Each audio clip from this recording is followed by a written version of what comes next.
We started back in 2008. My wife got tired of me complaining about working for other people, and so she said, jump out. So we jumped out.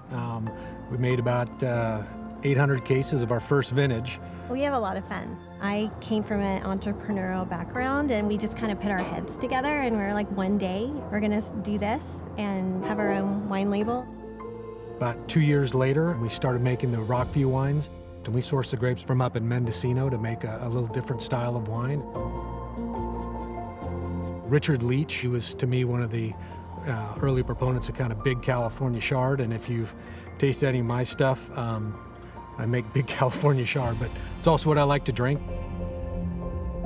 With the Lloyd Chard we make from Carneros, it's all barrel fermented, but with the Rockview Chard, taking Mendocino grapes, which are definitely a little different, just kind of going for a big rich California Chardonnay. With the slow fermentation, what we're trying to do is really keep all the aromatics in the tank. I want them staying in the glass, so when you swirl it, you're getting to taste that.